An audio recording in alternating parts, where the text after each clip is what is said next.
Ya, sebelumnya saya buka dulu. Assalamualaikum warahmatullahi wabarakatuh. Waalaikumsalam Waalaikumsalam warahmatullahi warahmatullahi wabarakatuh. wabarakatuh. Nah, pertemuan satu itu tentang konsep routing. Nah, ini udah pernah belajar juga ya di pertemuan satu ya. Pertemuan satu apa di Jarkom. Nah, di sini diulas lagi karena judulnya routing switching. Nah, berarti kan routing dan switching. Routing itu ada di layer 3, sedangkan switching ada di layer 2. Jadi routing itu layer 3 itu biasanya pasti switch pasti router. Router itu pasti layer 3. Nah, switch juga bisa buat routing, tapi dia harus yang switch layer 3 atau multi layer switch ya disebutnya. Nah, apa sih layer 1, layer 2, layer 3? Mungkin masih ingat yang pelajaran tentang OSI layer 1 sampai layer 7. Kalau 1 itu paling bawah. Paling gampangnya itu 1 itu kita lihat kalau di komputer itu LAN card. Nah, itu layer 1. Terus layer 2. Layer 2 itu sebagai penghubung. Berarti apa? Switch, hub. Hub itu juga hampir sama kayak layer 1 ya. Karena kalau layer 2 dia bisa di config ya kalau switch layer 2 itu. Nah, untuk layer 3 itu ada router sama switch multi layer. Itu layer 3. Nah, 4, 5, 6 itu lebih ke itu ya. Apa? Proses datanya atau kayak kalau kita ngirim file kan ada nambah header, terus nanti pas mau nyampe header dilepas, terus ada proses pengirimannya ya. Nanti dituju itu aplikasi atau tampilan yang ada di komputer itu layar 7. Nah, ini kita belajar tentang layer 3 dan layer 2. Jadi routing switching. Nah, routing itu biasanya dua jaringan yang dihubungkan jadi satu. Nanti kalau ada yang nggak paham, langsung ditanyakan aja ya. Minimal ada dua router. Misalnya kayak gini.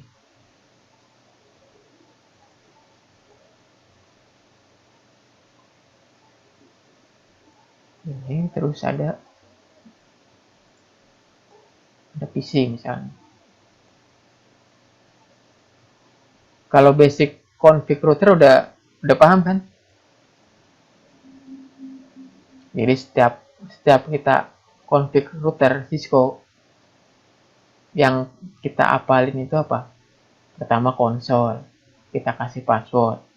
Terus telnetnya kita kasih password. Atau misalnya telnet itu udah nggak aman, kita aktifin yang SSH-nya.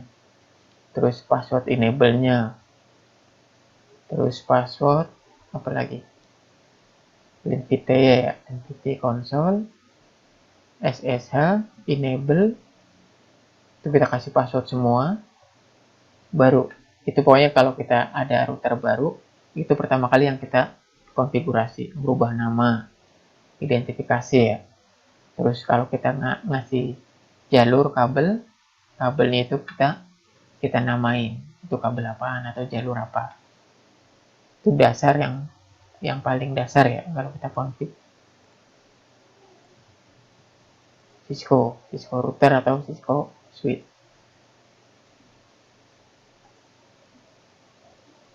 Nah, misalnya gini, routing.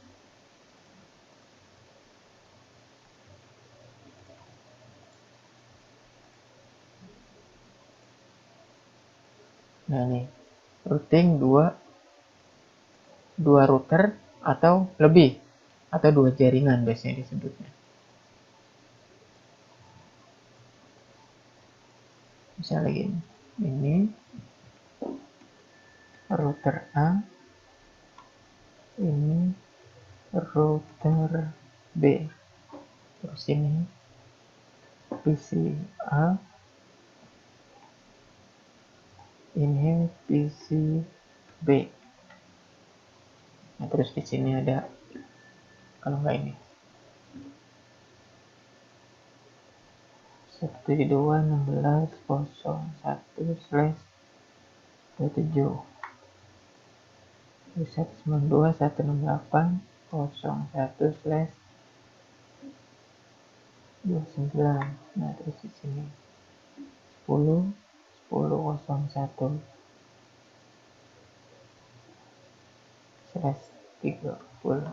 Nah, misalnya kayak gini, ada jaringan kayak gini. Yang namanya apa? Routing itu menghubungkan LAN yang berbeda atau jaringan yang berbeda atau network yang berbeda ya. Misalnya ada router A punya klien PC A, IP-nya itu 172.16.01. Sedangkan di router B itu ada klien PC B dengan IP ini 192.98.01/29. Nah, untuk routing, kenapa perlu ada yang namanya routing? Nah, routing itu jalan di router sama di switch layer 3. Kenapa perlu adanya routing? Karena apa? Misalnya kita punya dua gedung atau dua kantor cabang dan kantor pusat misalnya. Nah, sedangkan di kantor cabang itu dia tergantung sama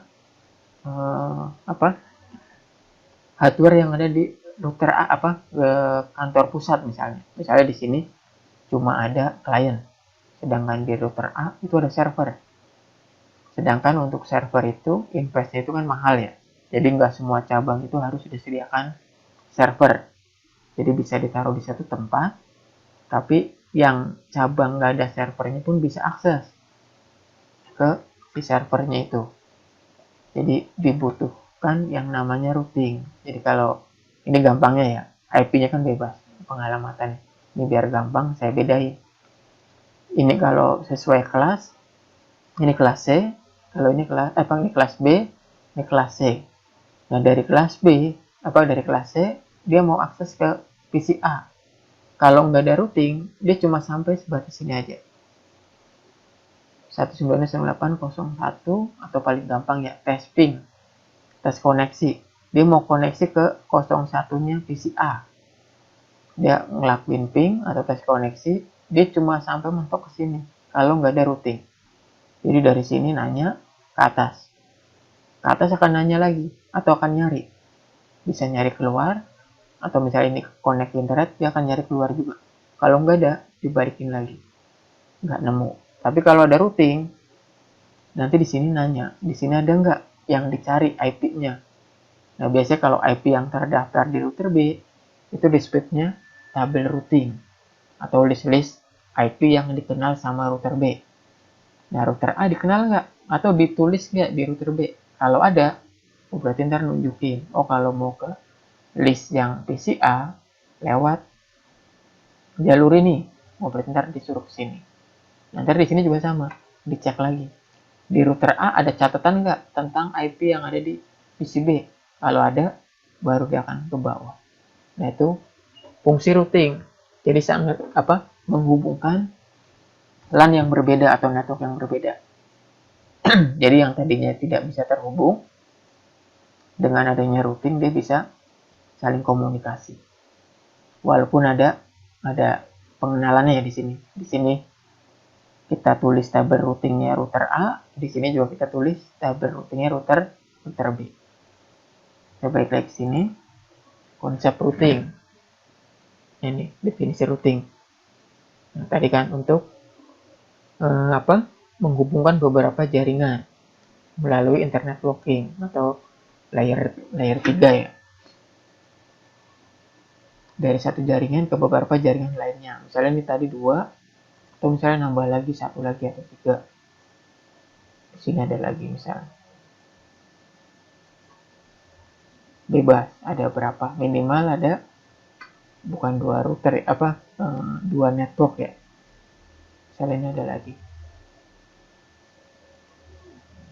Oh, ini harus harus ditambahin dulu.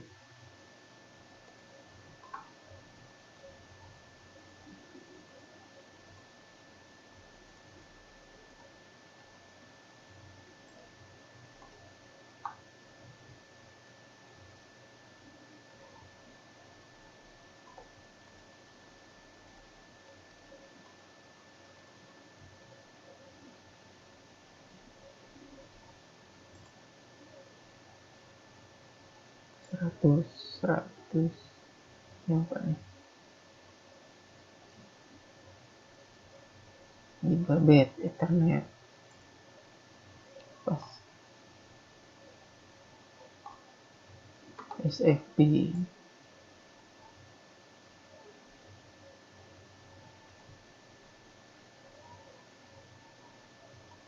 ini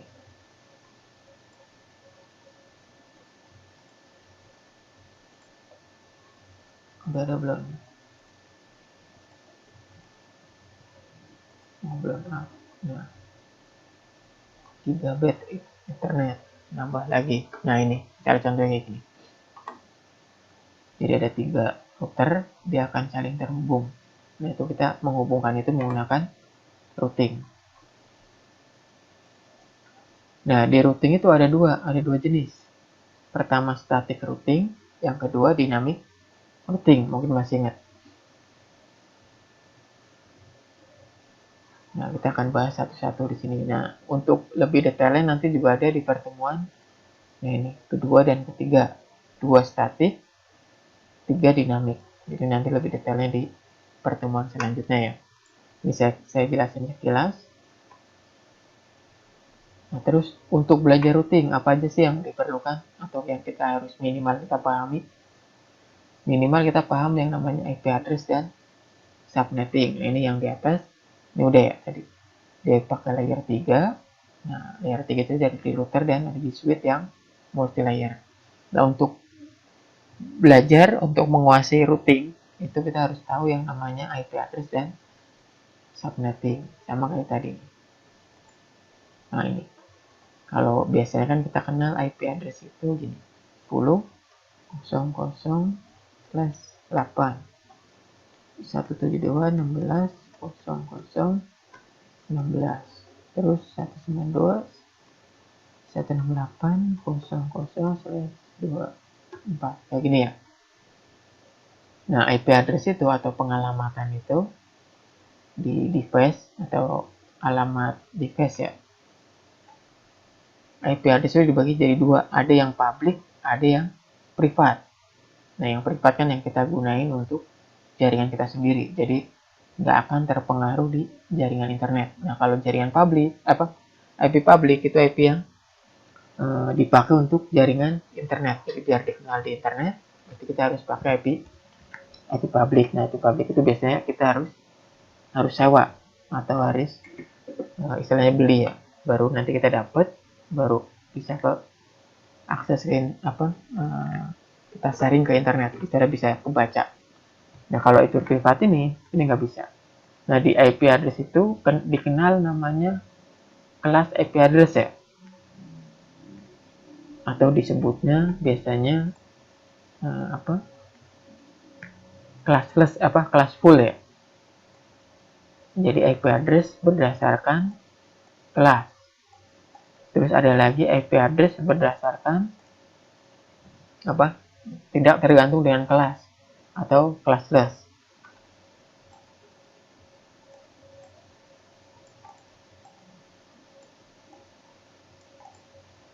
Nah, ini kan yang kelas full atau yang berdasarkan kelas. Kalau A kayak gini /8, B itu /16, C itu /24. Nah, di sini dijelasin minimal itu tahu tentang IP dan subnetting atau paham. Subnetting itu apa?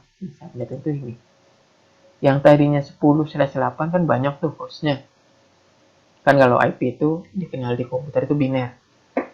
Biner itu kalau IP versi 4 itu /24 atau 24 bit. Kalau /24 /32 IP address itu /32 bit biner. Nah, kalau 10.00/8 berarti yang bit satunya itu ada 8, selebihnya itu bit 0. Dan sama juga dengan yang ini 16, 24. 24 berarti apa? Bit satunya itu ada 24, selebihnya itu yang 8-nya lagi itu biner 0. Dan ini nanti kaitannya ada di subnet mask atau subnetting ya.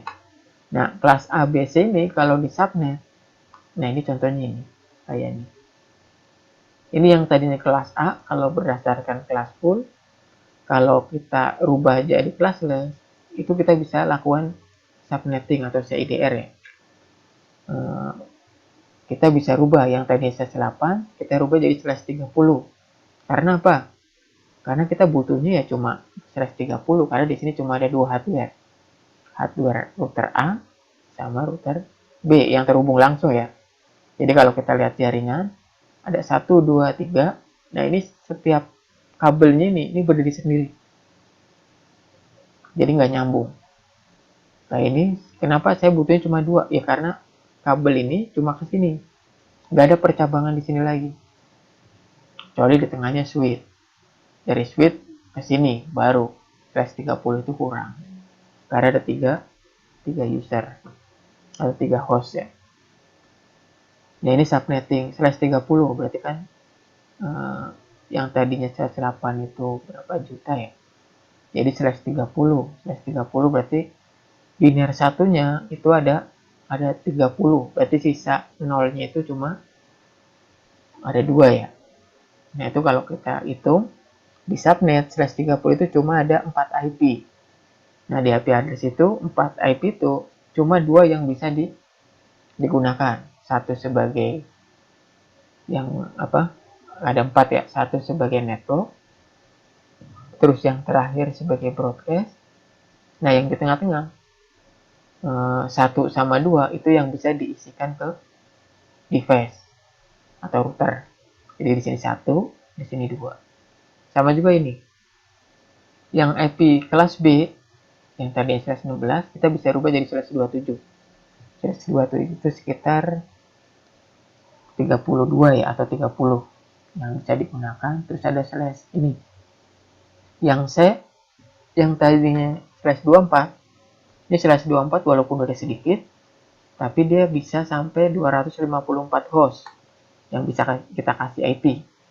Kalau kita merasa kebanyakan, kita bisa kurangin lagi. Misalnya ini /29. Ada sekitar berapa?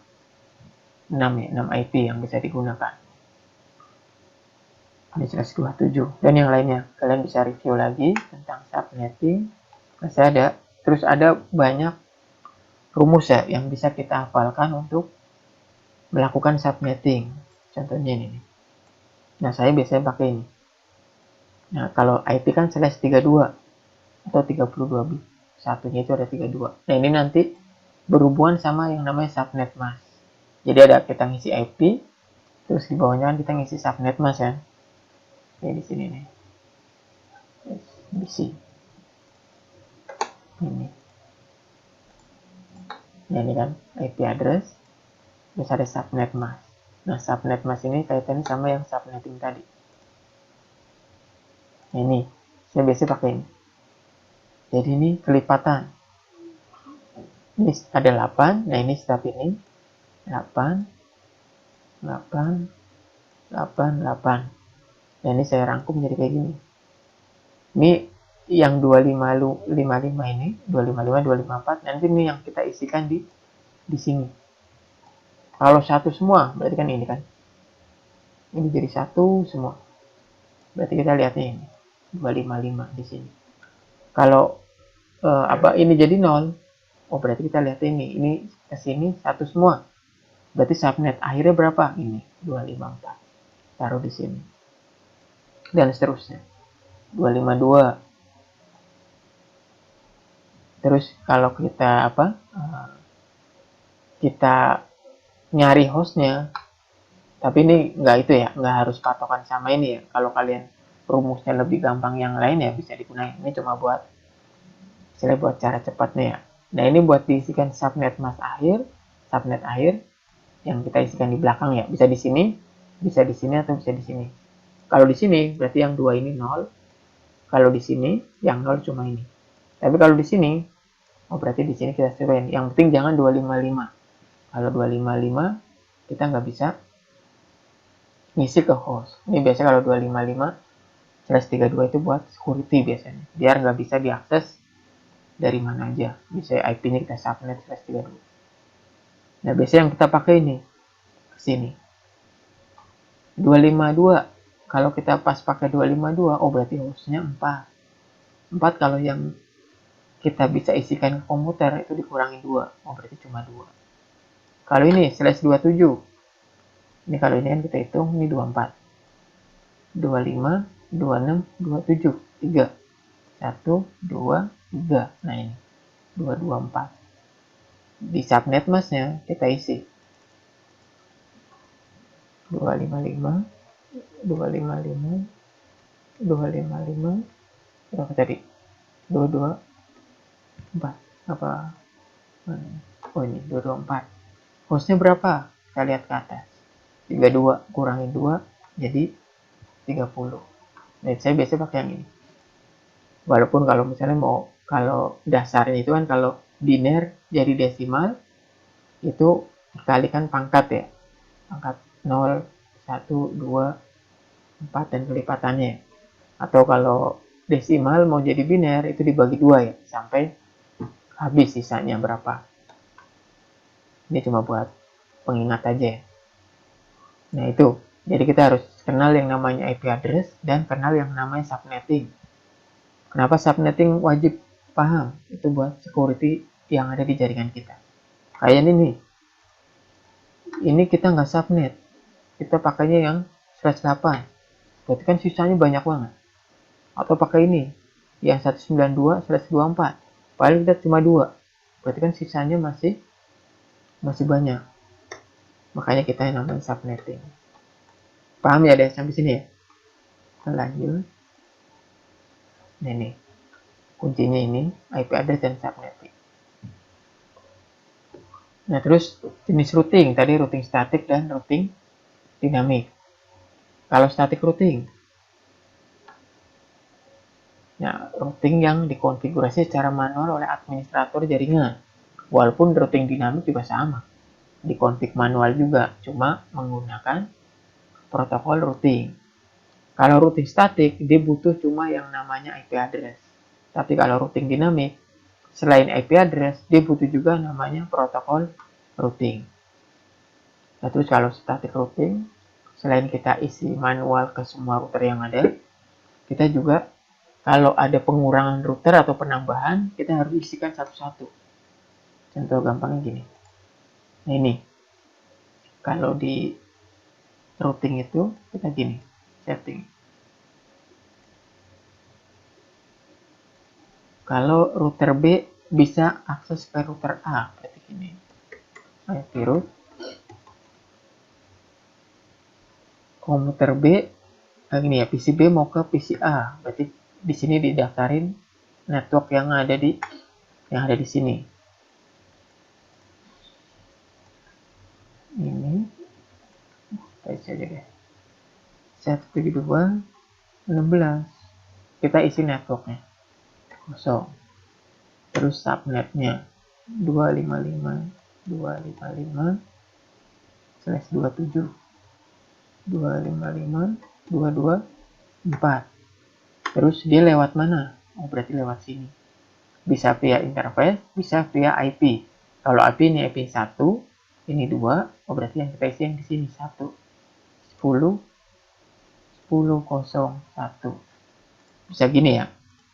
Atau bisa juga gini.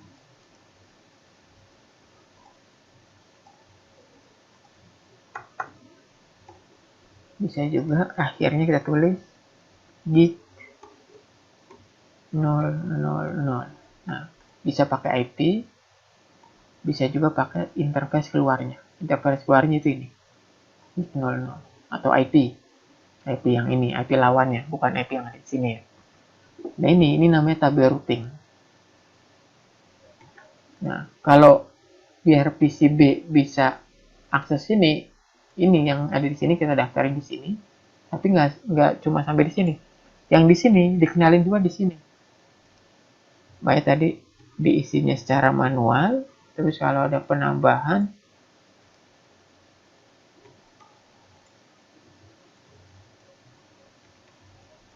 kita isinya juga manual. Nah, ini yang misalnya ini.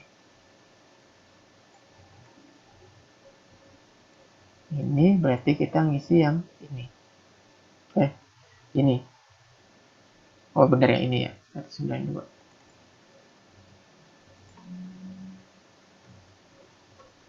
168.00/29. 9 berapa nih? Itu juga nggak ingat. 27, 28, 29. 25, 26, 27, 28, 29, 24, 8.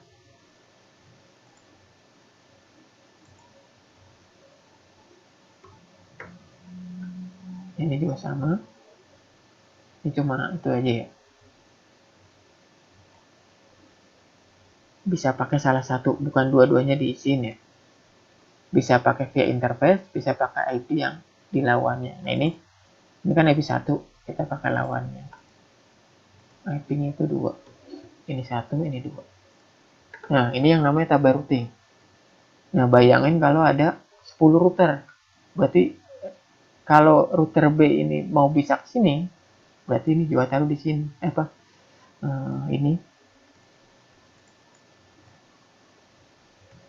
Ini taruh di sini.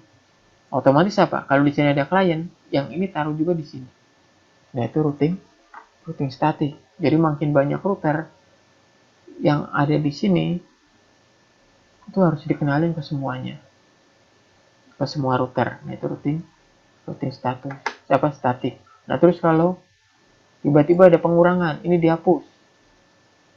Walaupun udah nggak connect, tapi ada bekasnya. Karena ini manual. Jadi ini harus dihapus. Kalau yang ini misalnya mati ini, dimatiin. Ini kan nggak perlu dihapus. Tapi yang ada di sini, routing IP address yang ada di sini kan kita daftarin di sini. Sama di sini ya. Misalnya di sini IP-nya berapa nih? Di kliennya ya, misalnya 172.16.16.0/24. Ini misalnya ini. Berarti kan ini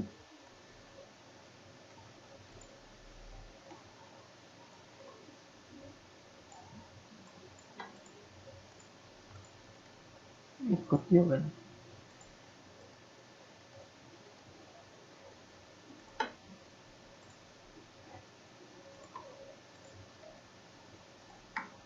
Nah, ini saya hilangin aja ya buat gampang. Berarti kan di sini kita ngisi yang ini.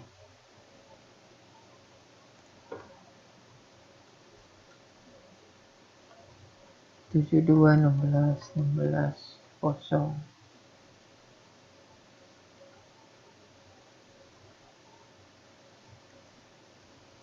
Terus di sini kosong. 124. Nah, ininya tetap via 2 karena kalau dari sini mau ke sini otomatis ngelewatin ini baru ke sini. Nah, terus tiba-tiba ini hilang. Ini kita nggak harus ngapus yang ini, tapi kan di sini ini ngebekas. Walaupun udah nggak connect. Nah, ini kita harus hapus manual. Karena apa? Nambahnya manual. Nah, ini yang dinamakan routing statik. Diisi manual, kalau mau ngapus juga manual juga. Jadi kalau udah 10 router ya 10 router. 10 routernya itu misalnya 9 routernya itu bisa akses ke router yang pertama. Berarti router pertama itu dikenalin ke 9 router yang ada. Nah, terus ini kalau ini mah itu ya, kalau salah config walaupun statik ataupun dinamik ya pasti akan tidak bisa ditolerir atau nggak bakalan jalan kalau salah. Nah, terus kalau static routing biasanya digunakan di jaringan yang kecil atau jaringan yang perubahan itu nggak cepat. Kayak misalnya ini. Ini tadinya ada IP 172. Nah, tiba-tiba ada lagi klien di sini. Misalnya ya. Nambah lagi ternyata. Nah, di sini misalnya IP-nya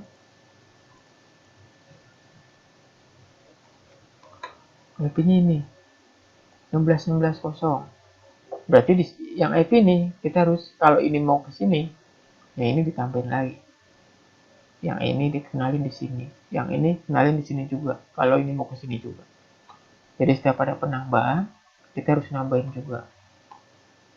Jadi nggak cocok untuk jaringan yang berubahnya itu cepat, atau perubahan perkembangan itu cepat. Nah ini terus di routing itu ada default, ada routing ada default routing sama static routing, atau satu lagi dynamic routing. Nah default routing itu apa? Ada yang pernah dengar? Default route. Kalau routing static itu ini. Default route. Kalau routing static kita tahu PC B mau ke PC A, berarti kan tahu arahnya. Oh dari PC B dengan IP 192 dia mau akses ke 172. Nah di sini source address dan destination-nya itu kita jabarin. Tapi kalau default route kita nggak tahu kita mau kemana nih. Biasanya default route itu dipakai untuk akses ke jaringan publik atau internet. Jadi kalau misalnya kita punya router ini, terus ada PC,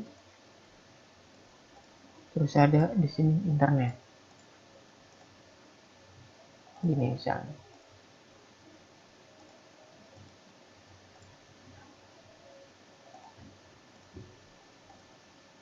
Default route. Nah ini contoh gampangnya gini ya. PC ini mau akses ke Gmail. Nah kebetulan si routernya connect ke atau punya sewa layanan internet. Gmail kita nggak tahu IP-nya berapa. Kita buka browser, kita cuma tinggal ketik gmail.com. Dan nanti yang ngatur di sini. Di router kita setting yang namanya default route. Nah, default route itu biasanya dipakai untuk akses ke internet. Default itu tuh ini IP route. Karena IP tujuan yang nggak dikenal, kita pakai 0. 000 dan subnetnya juga nggak tahu. Pakai 00 juga. Nah, interface keluarnya baru kita tahu nih. Gig 000. Atau kalau kita dikasih IP gateway dari ISP, kita masukin IP gateway ISP-nya. Kalau nggak tahu, ya itu gig 000. Nah ini yang disebut default route. Jadi destination-nya nggak tahu, subnetnya juga nggak tahu, tapi kita kalau mau akses apa aja harus bisa. Ya ini destination-nya 00, subnetnya juga 00, berarti kan semua IP masuk karena 00 semua. Terus jalurnya ke gig 00 karena kita tahu jalurnya yang ke internet. Nah ini IP route, destination, subnet, terus jalur yang digunakan. Ini kan R1. Jadi semua IP yang di sini kalau mau keluar itu via S000 ini.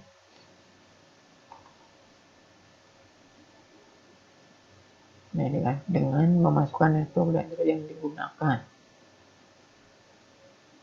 atau destination-nya ya. Karena kita nggak itu kita masukin 0 semua di default route. Atau biasanya kalau di modem atau di router dibilangnya default gateway atau router kita setting sebagai default gateway. Nah kalau ini coba kalian ini dicoba R1 R2, nah route kayak gini. Bisa nggak dari IP ini connect ke sini? Atau connect ke sini? Bisa nggak? Harusnya kan karena semua IP ya. Semua IP dikenal. Jadi dari sini bisa ke sini, tapi di sini harusnya dikasih juga kalau routing static ya. Jadi kalau default route cuma ada di sini. Jadi kalau mau ke IP bebas, dia lewat sini. Ya. Pak, ini Dewita belum di ACC Pak katanya. Oh yang ini ya. Ya bentar.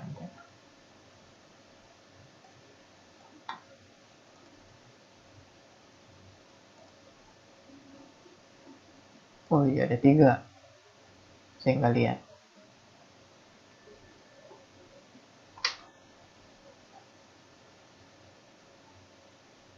saya coba deh. Ini udah ada 13, 12. Oh, pindah ya. Ya.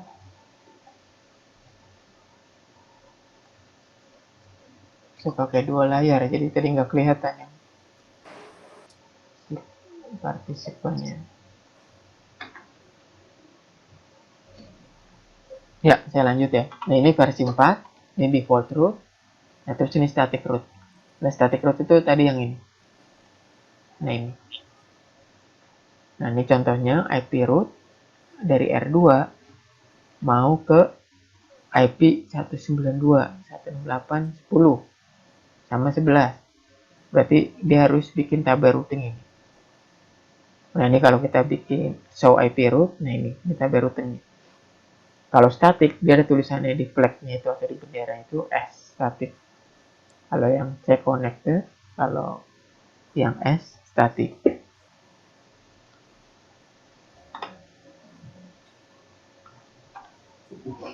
Ini ya, ini yang static, yang ini yang default root. Terus ada lagi IP versi 6. Ini juga sama, cuma bedanya apa?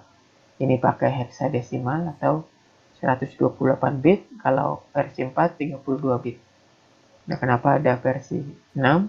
Karena itu kan penggunaan IP versi 4 itu udah makin banyak. Jadi dikembangin yang namanya IP versi 6. Walaupun apa? Perangkat yang ada sekarang belum tentu support sama IP versi 6. Jadi ini bisa untuk mungkin bisa apa? Percobaan ya atau buat lab. Mungkin bisa kita kerjakan yang ini. Jadi kalau kita mau terapin ke jaringan langsung, kita lihat dulu apa hardware yang kita punya itu support apa. Kalau nggak support, berarti minimal kita harus upgrade baru kita bisa pakai yang versi 6. Atau misalnya kita pakai versi 6 di bawah, tapi sedangkan pas kita sewa ISP dapatnya masih versi 4 juga.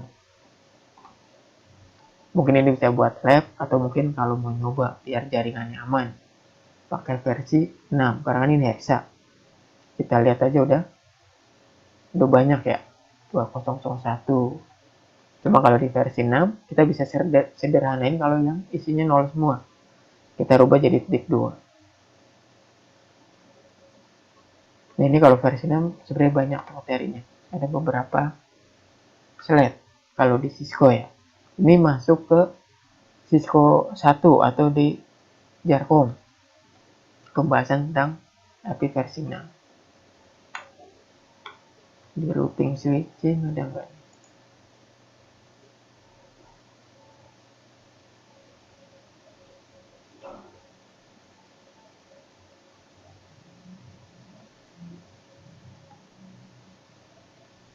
Iya, ada di Introduction to Network. Nah, ini ada di Jarcom. Pertemuan atau bab. Nah, ini IP address yang versi 6 di dalam modul 11 sampai 13. Itu ada versi 4 sama versi 6 di Introduction to Network. Ya, sampai sini ada yang mau tanyain? Ada yang itu ya, yang koneksi jelek ya?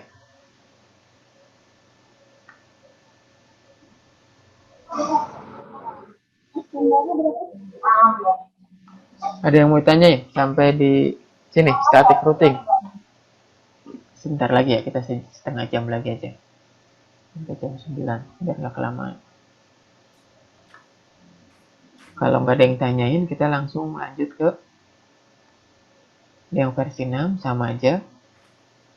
Cuma kalau di yang IP versi 4 itu IP root, kalau di versi 6 IPv6 root sama. Ini kalau default root sama, di 00 semua. Terus interface yang buat jalur keluarnya yang mana. Terus kalau yang static juga sama. IPv6 root, terus ini tabel routingnya, IP yang dituju. Cuma bedanya apa? Kalau versi 4, subnet masknya itu dirinciin ya. 255.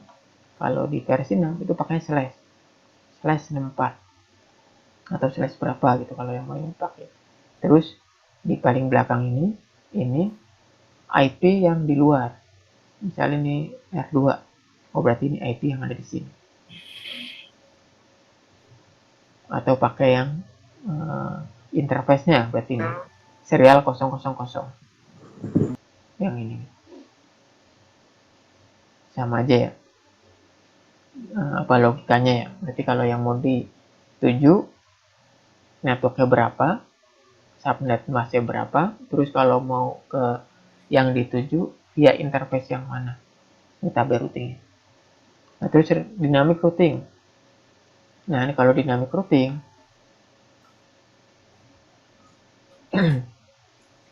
dia lebih ke jaringan yang lebih besar, atau misalnya ada 20 sampai 30 router.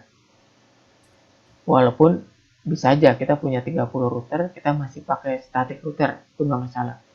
Yang penting kita bisa config-nya, terus sanggup buat config, terus kondisi jaringan itu stuck atau statis. Misalnya kalau udah di config, udah nggak berubah lagi. Tapi kalau cuma ada 5 router, tapi dinamis, dia nambah terus. Kayak misalnya kita kerja di kantor yang sering buka stand di tempat-tempat misalnya tempat-tempat hiburan misalnya. Kita buka istilah stand ya, buka stand terus di situ ada komputernya harus connect ke jaringan pusat misalnya. Kita disuruh naruh router atau naruh apa. Nah, itu di situ kita bisa bikin routing. Nah, itu kan contoh jaringan yang dinamis ya. Jadi bisa dipasang terus cuma 1 minggu misalnya. Terus lebih dari 1 minggu dicabut lagi. Nah, itu kita biasanya pakai yang ini, routing dinamik. Jadi pengaturannya lebih simple. Jadi tabel routingnya nanti secara otomatis akan muncul atau akan ada kalau si device itu dinyalain. Terus kalau device itu dimatikan, otomatis si tabel routing itu akan hilang di router yang lain. Terus ini, routing dinamis mempelajari rute secara otomatis untuk meneruskan paket data dari sebuah network ke network lainnya. Jadi kalau kayak gini, nah ini kan manual. Ini routing statik, ini juga sama. Nah, kalau routing dinamis, kita menggunakan IP dan protokol routing. Kita cuma ngisinya gini. Di router B, biasanya gini, IP routing OSPF misalnya. Terus kita cuma ngenalin networknya aja. Network yang di router B ada network apa aja? Misalnya ini 192.168.0.0. Terus yang di atas network 10.10.0.0. Nah, ini cuma kayak gini aja.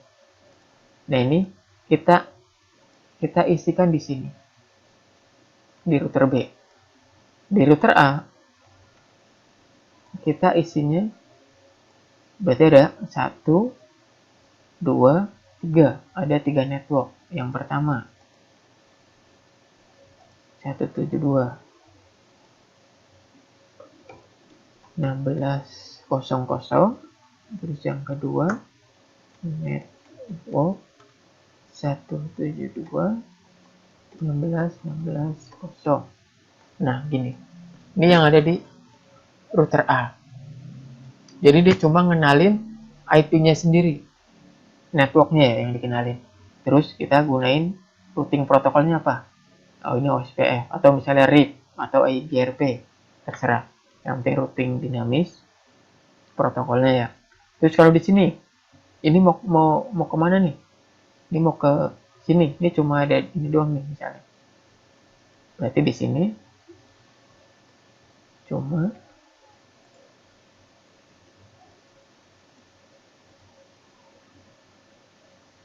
nah ini cuma satu doang karena di bawahnya nggak ada. Berarti ini cuma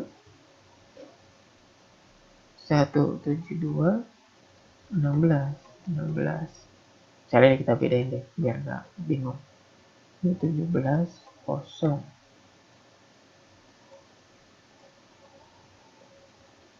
Nah ini yang ada di sini ya. Ini epic ini sama 18. Berarti yang router ini kita daftar ini doang karena cuma satu network aja. Dan ini routing dinamik. Nah misalnya contohnya, kenapa disebutnya kalau ada pertukaran routing itu cepat atau secara dinamis. Jadi kalau kita ini di sini ngaktifin OSPF, terus networknya udah kita cantumin di sini, terus di sini juga sama. Kita udah ngaktifin OSPF, networknya udah kita daftarin ke routing protokolnya. Nanti dia router A, router B, router C, nanti dia akan ngeluarin yang namanya hello packet atau menginformasikan ke router tetangganya. Router B nih misalnya, saya punya jaringan networknya itu 192 sama 10. Dia infoin ke jaringan ke sini berarti. Nah, di sini ntar kalau dia OSPF-nya sesuai connect, misal ID-nya sama, dia nanti di sini akan terbentuk routing secara dinamis.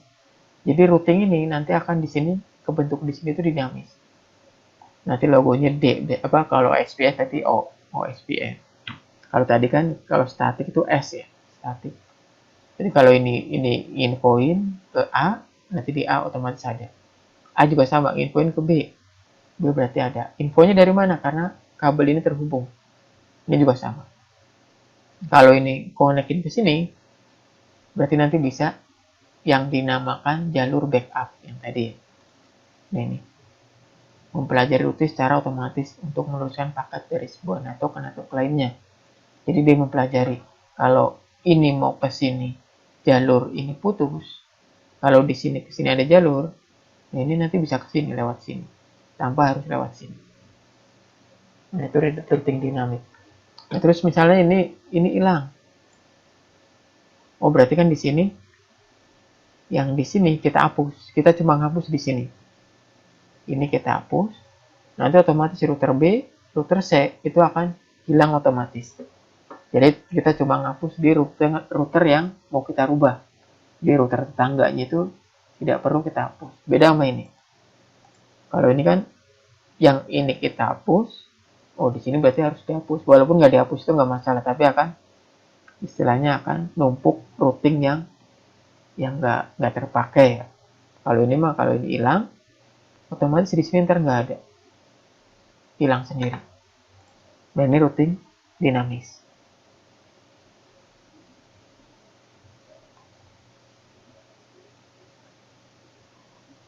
Nah ini dia tidak mengenalkan tabel routing itu tidak manual, tapi menggunakan protokol routing.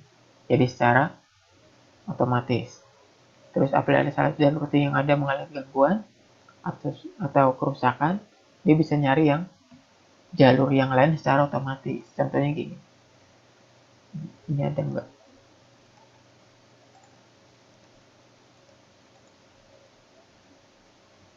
Bisa nggak nih konsol deh. Oh nggak mau.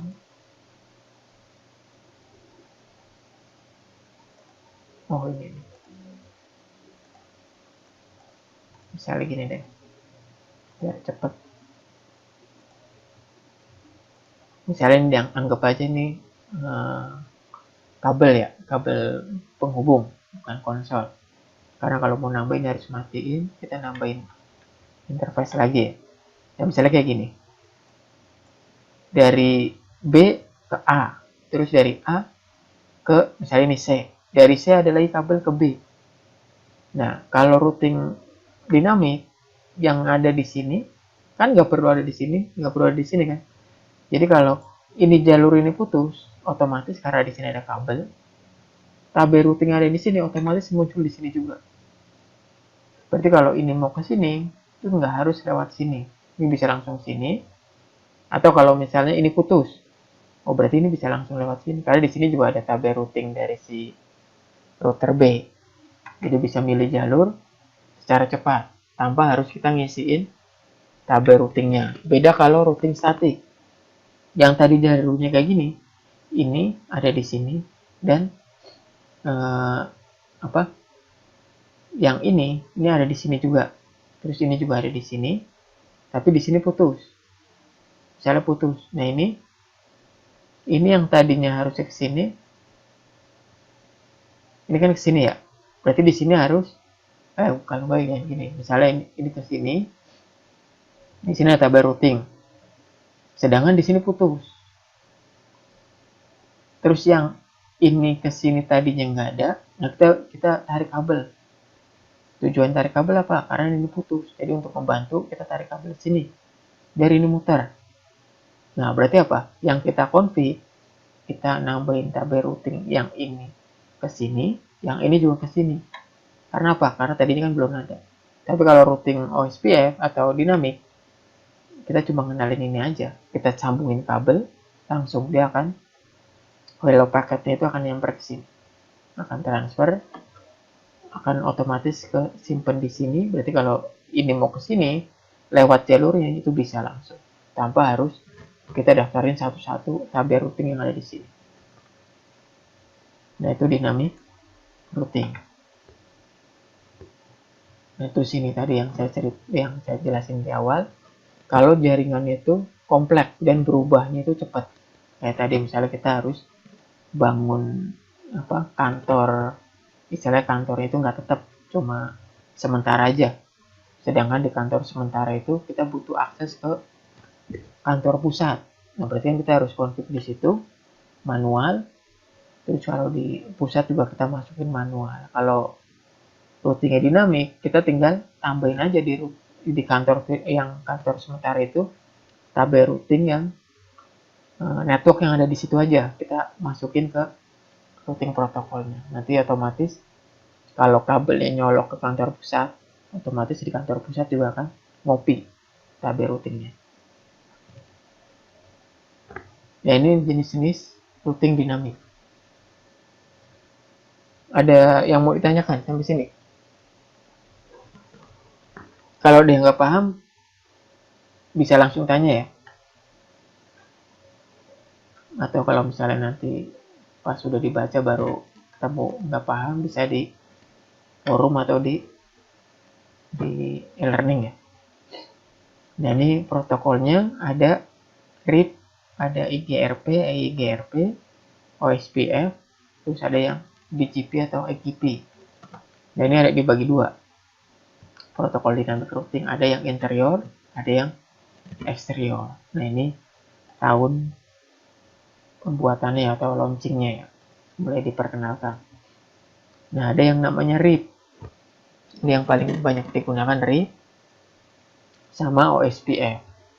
Kalau EIGRP ini protokol yang hanya bisa jalan di Cisco atau router Cisco ya. Nah, kalau RIP sama OSPF itu hampir semua vendor itu bisa kita config atau multi vendor. Terus ada lagi nih ISA. Terus di protokol routing itu ada yang kenal kelas full, IP-nya berarti IP berdasarkan kelas, itu RIP, atau ada yang kelas-kelas subnet, mulai di RIP versi 2, EIGRP dan OSPF V2.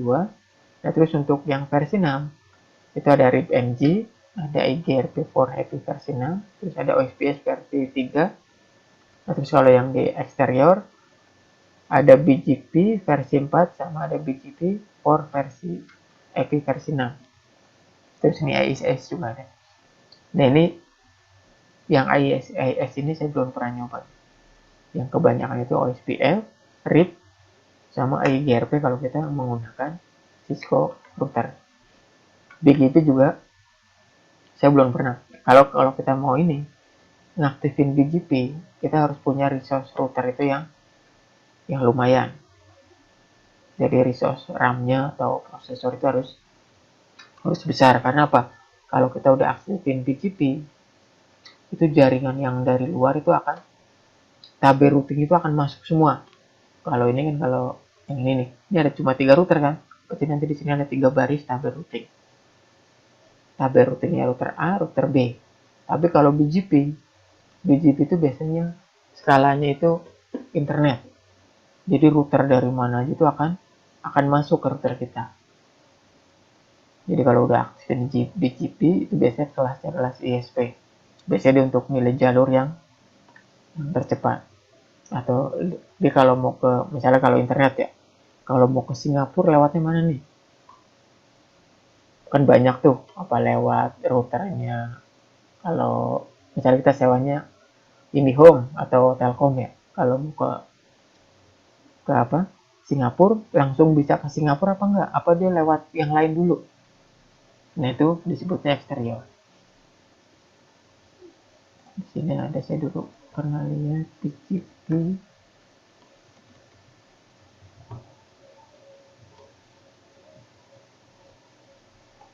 Kalau yang di SP mungkin paham ya.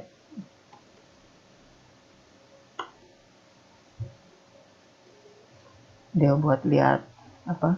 Nah, lupa saya buatnya apa.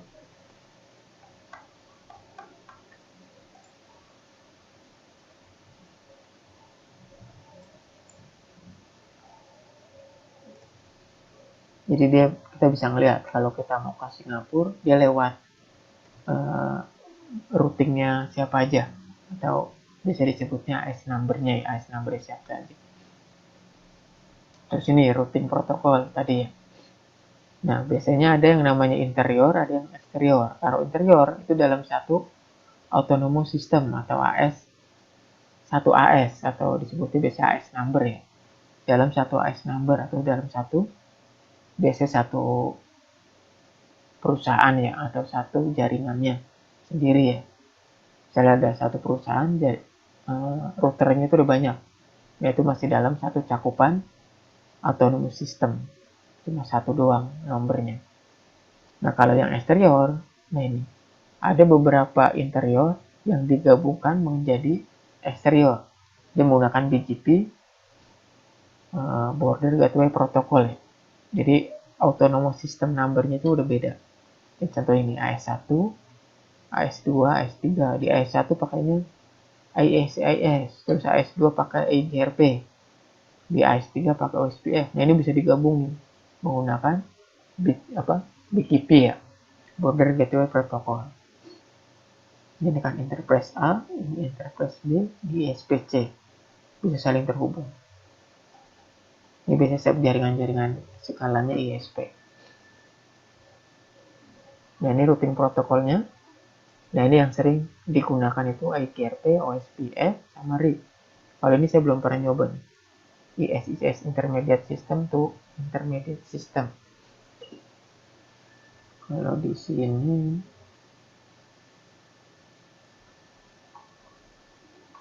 coba. Oh, ini yang versi 4, yang versi 6 ini. RIP-NG sama OSPF versi 3. Terus EGRP untuk IP versi 6. Nah, kalau di routing dinamis, untuk mengaktifkan routing dinamis itu ini, IP versi 6 unicast routing. Kalau di router di routing IP versi 4 cuma IP router IP routing pakai apa nih, RIP, OSPF atau apa. Nah, ini tabel routing. Tabel routing itu tadi. Nah, ini tabel routing. Ini juga sama. Jadi kalau pakai static, tabel routingnya harus kita kenalin ke semua router yang ada. Kalau dinamik, kita cuma perlu mendaftarkan atau menginputkan network yang ada di router itu sendiri ke protokol routing yang ada. Nah, ini perbedaannya atau perbandingannya. Kalau static menggunakan IP, kalau dinamik, selain IP dia juga menggunakan protokol routing, bisa RIP, OSPF, atau IGRP, atau yang tadi, ISIS. Terus untuk static, itu routing tidak saling bertukar, routing table tidak saling bertukar.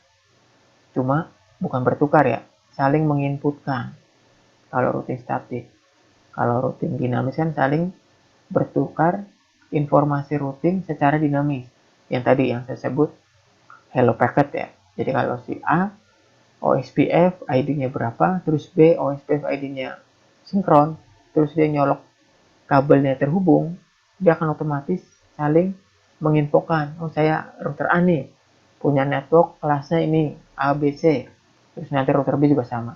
Saya router B punya network kelas A sama kelas C. Dan nanti lah kalau udah terkoneksi, dia akan terbentuk routing tabelnya. Nah, terus kalau yang statik, routing table juga secara manual. Kalau dinamis, dia akan berubah otomatis kayak tadi ya. Kalau di router A, tadinya ada 3 network. Kalau secara dinamis, dia akan copy ke router B. Tapi kalau router A ada pengurangan network, nanti di router B juga sama, akan otomatis hilang. Beda kalau statik. Kalau statik, dirubah secara manual. Di router A, ada routingnya, ada routing table-nya router B. Nah, di router B ada perubahan, penggantian IP. Oh, berarti di router A juga harus disesuaikan agar bisa saling masih komunikasi. Terus kalau statis itu dipakai dalam skala kecil dan perubahannya itu nggak banyak. Nah, kalau dynamic routing di jaringan yang atau router yang banyak dengan perubahan yang dinamis, misalnya nambah IP, merubah IP, atau nambah router lagi, atau ngurangin router. Nah, itu cocok untuk yang dinamis. Ya, sampai sini ada yang mau tanya ya?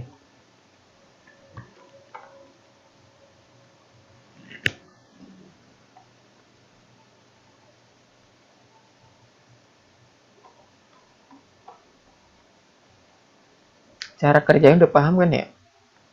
Misalnya ini nih, PC B mau ke, tadi udah ya, ke PC A, berarti kan dia akan ke sini dulu. Ke sini, dia nyari. Alamat ini udah ada di sini belum? Kalau udah ada, berarti dia akan dipersilakan ke sini. Terus dia ntar nanya, kalau udah ada, lewat interface yang mana? Misalnya dikasih tahu interface ini, gig 000, atau via IP ini. Nah, berarti kan ntar ke sini. Kalau misalnya di sini jalurnya banyak, ada 3. Kayak inilah nih, PC A mau ke PC B, berarti kan ke sini. Oh, udah ada nih, 192.168.0. Nah, dia akan nanya lewat mana? Gig 010 apa gig 000? Dia nanya lagi, oh lewat yang 000, oh berarti ke sini. Kalau nggak di-deskripsiin, dia bingung, mau lewat sini apa lewat sini. Atau di sini nggak ada, kalau nggak ada balik lagi. Kalau ada, terus sudah ke sini, ada lewat sini nih, baru dia akan ke sini. Di sini nanti ada pengecekan lagi. Apakah IP-nya udah terdaftar yang ini di sini. Kalau misalnya ada, oh iya lanjut ke bawah. Gitu ya. Itu proses routing. Routing dinamik juga sama. Walaupun kita cuma masukin networknya aja, tapi nanti di sini kebentuk namanya tabel routing dinamiknya. Kalau SPF dia biasanya tahu flagnya itu atau kodenya itu OS atau O ya, O kecil. Ya, kalau nggak ada yang ditanyakan lagi, mungkin saya cukupkan. Saya akhiri. Assalamualaikum warahmatullahi wabarakatuh. Waalaikumsalam Waalaikumsalam warahmatullahi warahmatullahi wabarakatuh. wabarakatuh. Terima kasih Bapak. Terima kasih Bapak.